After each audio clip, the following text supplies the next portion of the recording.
Hello students, doctor Devraj Singh public school की online classes में मैं इंग्लिश क्लास को आपका स्वागत करती हूँ। कैसे हैं आप सब? अच्छे हैं बच्चों। पहले की 2 वीडियोस में मैंने आपको एक कविता पढ़ाई थी। आज हम पढ़ेंगे व्याकरण। व्याकरण में आपका पहला चैप्टर है भाषा, लिपि और व्याकरण। ठीक है, सबसे पहले हम समझेंगे भाषा। भाषा किसे कहते हैं? मान लीजिए आप क्लास में आए, आप एक दिन स्कूल नहीं आए, दूसरे दिन आप आए, आपने अपने दोस्त से पूछा कि कल मैम ने क्या कराया था, क्या लिखवाया था, कौन सा चैप्टर पढ़ाया। आपने अपने दोस्त को अपनी बात कैसे बताई? बोल कर बताई। अपनी बात उससे कैसे पूछी? बोल कर पूछी। उसने आपकी बात सुनी और बोल कर ही अपनी बात आपको बताई। अपनी बात को दूसरों तक पहुंचाने के लिए या दूसरों के भाव को समझने के लिए हम जिस माध्यम का प्रयोग करते हैं, यानी कि अपने विचारों को दूसरों तक पहुंचाने के लिए, समझाने के लिए और दूसरों के विचारों को स्वयं समझने के लिए, स्वयं जानने के लिए हम जिस माध्यम का प्रयोग करते हैं वो माध्यम भाषा कहलाता है। ठीक है, अब भाषा कई प्रकार की होती है, लेकिन जो मूल रूप से भाषा के प्रकार होते हैं वो 2 ही होते हैं। देखिए, इस चित्र में आप देख रहे हैं कि बच्चा अपनी माँ को बोलकर बता रहा है कि वो खेलने जा रहा है। माँ ने पहले सुना, समझा और फिर उसने उत्तर दिया कि हाँ ठीक है, तुम जल्दी आ जाना। ठीक है, लेकिन दूसरे चित्र में एक लड़की अपने पिता को अपनी लिखी हुई कविता दिखा रही है और कह रही है कि देखो पापा, मैंने एक कविता लिखी है। पापा ने उसकी लिखी हुई कविता को पढ़ा, समझा और तब उसकी तारीफ की। यानी हम इस चित्र में देखकर समझ सकते हैं कि 2 तरीके की भाषाओं का प्रयोग हुआ। एक कौन सा? बोलकर, और दूसरा लिखकर। यानी भाषा के 2 प्रकार हैं। एक बोलकर, जिसे हम मौखिक भाषा कहते हैं, दूसरा लिखकर, जिसे हम लिखित भाषा कहते हैं। देखिए, भाषा के 2 रूप होते हैं, मौखिक और लिखित। मौखिक भाषा को मौखिक क्यों कहते हैं? मौखिक भाषा को मौखिक इसलिए कहते हैं क्योंकि वो मुंह से बोली जाती है।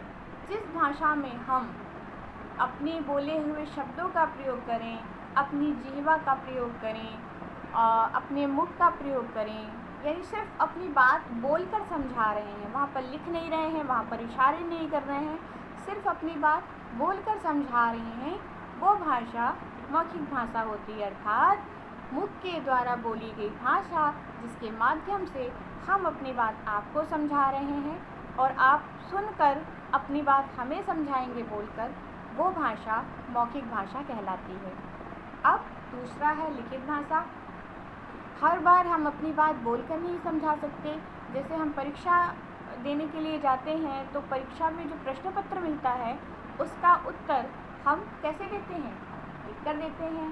तो जब हम अपने भाव, अपनी बात प्रकट करने के लिए लिखने का प्रयोग करते हैं और लिखकर अपने विचारों का आदान प्रदान करते हैं, उसे हम लिखित भाषा कहते हैं। आदान प्रदान करना मतलब अपनी बात आपको पहुंचाना और आपकी बात अपने तक लेना। भाषा का एक और रूप होता है सांकेतिक रूप। जब हम ना बोलते हैं ना लिखते हैं, लेकिन अपने हाव भाव, अपने आँखों से, अपनी गर्दन से, अपने हाथों का इशारा कर कर अपनी बात दूसरे को समझाने की कोशिश करते हैं, तो वो तरीका सांकेतिक भाषा में आ जाता है। लेकिन सांकेतिक भाषा का प्रयोग बहुत अल्प समय के लिए होता है, बहुत कम समय के लिए किया जाता है, इसलिए हम उसे भाषा के रूपों में भी गिनते हैं। ठीक है, अब आप देखिए कि देश दुनिया में कितनी भाषाएं हैं। अकेले भारत में ही कहीं पर पंजाबी बोली जा रही है, कहीं पर तमिल बोला जा रहा है, कहीं पर हम उर्दू बोलते हैं।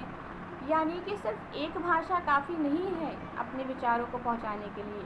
जो जिस भाषा को समझता है, जैसे हम हिंदी भाषी प्रदेश के रहने वाले हैं, हम अपनी बात हिंदी में कहते सुनते हैं, हम अंग्रेजी में भी अपनी बातें कहते सुनते हैं।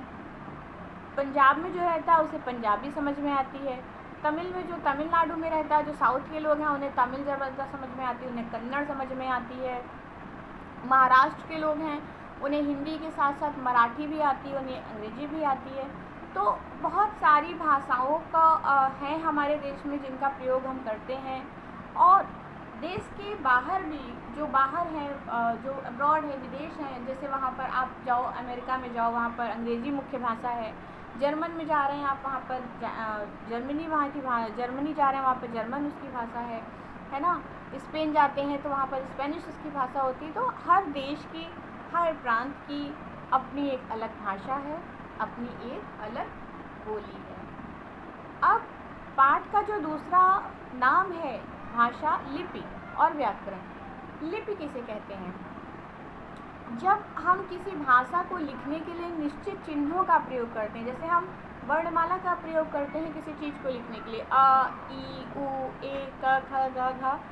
जब हम किसी चीज़ को लिखने के लिए एक तय मानक का प्रयोग करते हैं, एक निश्चित चिन्हों का प्रयोग का अर्थ है पूर्ण विराम, अल्प विराम, ये सारी चीज़ें होती हैं। इसे हम आगे और समझेंगे। तो अभी जब हम अपनी भाषा को जिस लिपि में लिखते हैं, जिस तरीके से लिखते हैं, वो तरीका हमारी लिपि कहलाता है। हमारी लिपि कौन सी है? देवनागरी।